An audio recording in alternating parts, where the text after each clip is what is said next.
बुल्ढाना जिले के हजारों किसानों के लिए शुक्रवार का दिन काला दिन साबित हुआ। शुक्रवार को हुई बेमौसम बारिश और ओलावृष्टि ने किसानों की कमर तोड़ दी है। प्रारंभिक रिपोर्ट के अनुसार 1120 हेक्टेयर में फसल नष्ट हो गई है और 2 लोगों की जान भी गई है। शुक्रवार को हुई बेमौसम मूसलाधार बारिश के कारण और ओलावृष्टि के कारण बुल्ढाना जिले के 1120 हेक्टेयर में फसल को काफी नुकसान हुआ है। गेहूं, जवार, सूर्यफूल की फसल तो वही प्याज और फलों की फसलों को भी बड़े पैमाने पर नुकसान हुआ है, जिससे 7 अप्रैल यानी शुक्रवार का दिन बुल्ढाना जिले में हजारों किसानों के लिए काला दिन साबित हुआ। सरकार किसानों की तत्काल मदद करे, ऐसी किसानों की ओर से मांग की जा रही है। बेमौसम बारिश से बुल्ढाना में किसानों की कमर टूट गई है। किसान अब जिले में हुए नुकसान का आकलन कर आर्थिक सहायता की मांग कर रहे हैं। मौसम विभाग के अनुमान के अनुसार खामगांव तहसील में कई जगहों पर बिजली की कड़कड़ाहट के साथ धुआंधार बारिश हुई। इस बेमौसम बारिश से एक बार फिर किसानों को मुश्किलों में डाल दिया है। खरीफ फसल की नुकसान के बाद किसानों को रबी फसल से बड़ी आशाएं थी, लेकिन बीते महीने में हुई बेमौसम बारिश की वजह से गेहूं, चना की फसल प्रभावित हुई, जिसके बाद अब हुई बेमौसम बारिश और ओलावृष्टि की वजह से प्याज, जवार, गेहूं, इसके साथ ही फलों की फसलों को भी काफी नुकसान हुआ है। इस वजह से किसानों की ओर से तत्काल पंचनामा कर मदद की मांग की जा रही है। माझं नाव मंगेश त्र्यंबक काळणे असून मी टेंभुर्ण्याचा रहिवासी असून माझं शेत टेंभुर्णा शहरात असून इथं 40 एकर आहे। इथं उन्हाळी सीझनमध्ये मी 5 एकर हायब्रिड, 4 एकर कांदे आणि 8 एकर फरदळची पराठी ठेवली असून जे खरीप हंगामात जे नुकसान झाले होते त्या हिशोबानं उन्हाळी पीक पेरलेले होते, पण त्यामध्ये पण या एप्रिल महिन्यात एवढ्या कडक उन्हामध्ये महिना झाले ढगाळ वातावरण असून काही ना काही चालूच आहे। काल झालेल्या अवकाळी पावसामुळे माझं तोंडाशी आलेलं हायब्रिड पूर्ण झोपलं। त्यामध्ये माझं नाही तरी 1 ते सव्वा लाख रुपयाचं नुकसान झालं असून कापूस आधीच भाव नसून कापसाला पण खूप हे झालेलं आहे नुकसान। कापूस वेचणी झाला असून तो वेचल्या न गेल्यामुळे पावसाने तो पूर्ण गळून पडला। यामध्ये आता सरकारने आमच्याकडे लक्ष देऊन तात्काळ पंचनामे करून आर्थिक मदत द्यावी ही सरकारला विनंती आमची। त्यामध्ये कांदे पण तोंडाशी आलेले असून ते पण पूर्ण झोपले गारपिटीमुळे। बुल्ढाना जिला खाद्य और औषधि प्रशासन मंत्री संजय राठौड़ और विधायक संजय गायकवाड़ अयोध्या दौरे के लिए रवाना हो गए हैं। राज्य के अन्न व औषध प्रशासन मंत्री संजय राठौड़ बुल्ढाना जिले के दौरे पर थे, जहां उन्होंने मोताला तहसील के नलकुंड में संत सेवालाल महाराज के मंदिर का भूमि पूजन किया। इस दौरान विधायक संजय गायकवाड़, सांसद प्रतापराव जाधव मुख्य रूप से उपस्थित थे। मुख्यमंत्री एकनाथ शिंदे विशेष विमान से अयोध्या दौरे के लिए आज रवाना होने वाले हैं। साथ ही शिंदे गुट के विधायक भी अयोध्या पहुंचेंगे, जिसके लिए आज मोताला से हेलीपैड से मंत्री संजय राठौड़ के साथ बुल्ढाना के विधायक संजय गायकवाड़ भी मुंबई के लिए रवाना हुए, जिसके बाद वो विमान से अयोध्या जाएंगे। मुख्यमंत्री एकनाथ शिंदे के अयोध्या दौरे से पहले आदित्य ठाकरे के बारे में बात करने से मंत्री संजय राठौड़ बचते दिखे। आदित्य ठाकरे खासदार साहेबांना विचारा। आदित्य ठाकरे म्हणतात की रावण अयोध्या निघाले।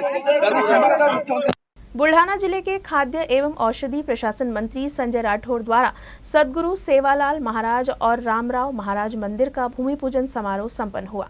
राज्य के अन्न व औषध प्रशासन मंत्री संजय राठौड़ बुल्ढाना जिले के दौरे पर थे, जहां उन्होंने मोताला तहसील के नलकुंड में संत सेवालाल महाराज के मंदिर का भूमि पूजन किया। इस दौरान विधायक संजय गायकवाड़, सांसद प्रतापराव जाधव मुख्य रूप से उपस्थित थे। मुख्यमंत्री एकनाथ शिंदे विशेष विमान से अयोध्या दौरे के लिए आज रवाना होने वाले हैं। साथ ही शिंदे गुट के विधायक भी अयोध्या पहुंचेंगे, जिसके लिए आज मोताला से हेलीपैड से मंत्री संजय राठौड़ के साथ बुल्ढाना के विधायक संजय गायकवाड़ भी मुंबई के लिए रवाना हुए, जिसके बाद वो विमान से अयोध्या जाएंगे।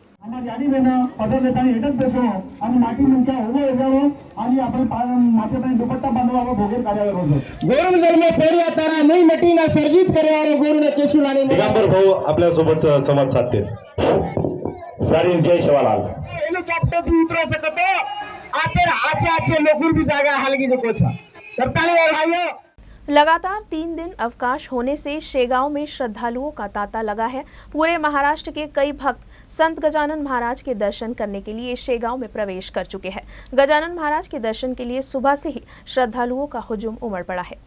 शुक्रवार को गुड फ्राइडे और शनिवार और रविवार को वीकेंड की छुट्टी। इन 3 दिनों की छुट्टियों के कारण कई लोगों ने शेगांव संत नगरी का रुख किया है, जिससे शेगांव में भक्तों की भारी भीड़ देखने को मिल रही है। संत गजानन महाराज के दर्शन के लिए शेगांव में 3 दिनों से बड़ी संख्या में भक्त आ रहे हैं। 3 दिन की छुट्टियों के कारण राज्य भर के भक्त बड़ी संख्या में शेगांव में दाखिल हो रहे हैं, जिससे हर रोज शेगांव में 1 से 1.5 लाख भक्त संत गजानन महाराज की समाधि का दर्शन ले रहे हैं। भीड़ को देखते हुए मंदिर प्रशासन की ओर से कोई भी अनुचित घटना न हो, इसके लिए चाक चौबंद बंदोबस्त किया गया है।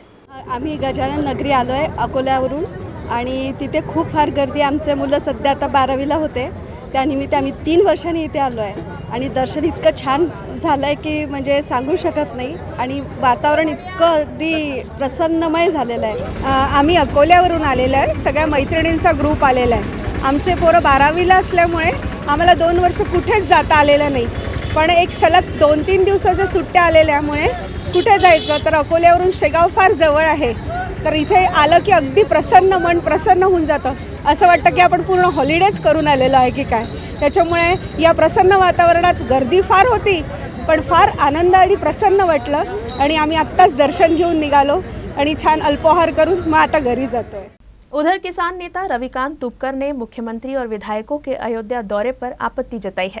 तुपकर ने कहा कि जहां एक और बेमौसम बारिश से राज्य के किसानों को नुकसान हुआ, वहीं राज्य सरकार मुख्यमंत्री अपने कई विधायकों के साथ अयोध्या के दौरे पर गए हैं। ऐसे में मदद करने के बजाय किसानों को अपने हाल पर छोड़ने का आरोप तुपकर ने लगाया है। रोम जळत असताना रोमचा राजा बिगुल वाजवत बसला होता, तशी महाराष्ट्राची आज अवस्था झालेली आहे। महाराष्ट्रातला शेतकरी गारपिटीनं आणि वादळी वाऱ्यानं पावसानं उद्ध्वस्त झालेला आहे। शेती पिकांचं मोठ्या प्रमाणात नुकसान झालेलं आहे। सरकारकडून अजून पंचनामे नाही, सप्टेंबर-ऑक्टोबरची पूर्ण मदत अजून नुकसानीची मिळालेली नाही। याही मदतीची बोंब उठलेली आहे आणि अशा परिस्थितीमध्ये माननीय मुख्यमंत्री महोदय अनेक आमदारांना घेऊन अयोध्येच्या दर्शनाला गेलेले आहेत। हे अयोध्येचं दर्शन उशिरा सुद्धा घेता आलं असतं पुढच्या महिन्यामध्ये, पण आज महाराष्ट्रातल्या शेतकऱ्यांना आधार देणं हे खूप महत्त्वाचं काम होतं। महाराष्ट्रातल्या शेतकऱ्यांना वाऱ्यावर सोडून हे सगळी मंडळी अयोध्येला गेलेली आहेत। अयोध्येच्या रामाच्या दर्शनाला जायला आमचा अजिबात विरोध नाही, तुम्ही जरूर जा, पण आज बळीराजा आणि अन्नदाता हा सुद्धा परमेश्वराच्या रूपातच तुम्हाला आहे। त्यामुळे अन्नदाता जिवंत राहिला पाहिजे, ही भावना राज्यकर्त्यांनी ठेवली पाहिजे। आणि म्हणून मी राज्यकर्त्यांना एकच सांगू इच्छितो की येणाऱ्या 8 दिवसामध्ये तातडीनं पंचनामे करून जर का शेतकऱ्यांना मदत मिळाली नाही तर आठवड्याभरानंतर या महाराष्ट्रातल्या सरकारला पुन्हा एकदा शेतकऱ्यांच्या आक्रमक आंदोलनाला सामोरं जावं लागेल आणि त्यातून जर का कायदा सुव्यवस्था बिघडली तर याला पूर्णपणे सरकार जवाबदार असेल। ब्रेक के बाद आप सभी का स्वागत है। बुल्ढाना जिले के मलकापुर में बीच चौक पर एक शराबी ने एसटी बस रोक दी और बस के शीशे तोड़ दिए। बस चालक ने शराबी की पिटाई कर उसे पुलिस को सौंप दिया है। ने हंगामा कर एक एसटी बस को रास्ते में ही रोक दिया। इतना ही नहीं बल्कि बस के सामने का कांच फोड़कर बस का नुकसान भी किया। इस पूरी घटना से गुस्साए बस चालक ने शराबी युवक की अच्छी धुनाई कर दी और युवक को बस में ही बैठाकर पुलिस स्टेशन ले गए। मलकापुर शहर के मुख्य मार्ग पर शराब की दुकानें होने से यहाँ हमेशा ही शराबियों का हंगामा देखने को मिलता है।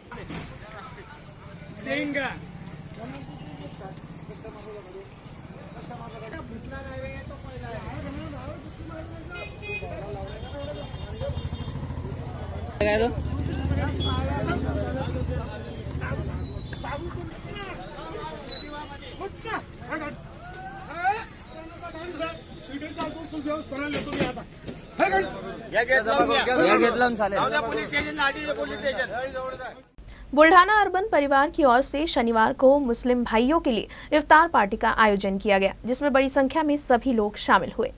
बुल्ढाना अर्बन मल्टी स्टेट पतसंस्था के मुख्य कार्यकारी अधिकारी डॉक्टर सुकेश झवर ने कहा कि मैंने कई मुस्लिम देशों में यात्रा की है, लेकिन भारत में मुस्लिमों को जो स्वतंत्रता मिलती है वो कहीं और दिखाई नहीं देती। सामाजिक सौहार्द बनाए रखने के लिए हमेशा अग्रसर रहने वाली बुल्ढाना अर्बन परिवार की ओर से पवित्र रमजान के मौके पर शुक्रवार को मुस्लिम धर्मियों के लिए सहकार विद्या मंदिर में इफ्तार पार्टी का आयोजन किया गया। इस इफ्तार पार्टी में बुल्ढाना अर्बन के संस्थापक अध्यक्ष राधेश्याम चांडक, बुल्ढाना अर्बन के मुख्य कार्यकारी अधिकारी डॉक्टर सुकेश झवर, अध्यक्षा कोमल झवर के साथ मुस्लिम धर्मगुरु की प्रमुख उपस्थिति रही। और मैं आपसे गर्व से कहना चाहता हूँ और ये एकदम सच्चाई से कहना चाहता हूँ, जितनी आज़ादी हिंदुस्तान में मैंने देखी उतनी आज़ादी पूरी दुनिया में कोई मुल्क नहीं। जब भी मैं जाता था, आप कोई भी तरक्की वाले देशों में चले जाइए, वहां पे भी बहुत ही कड़क बंधन,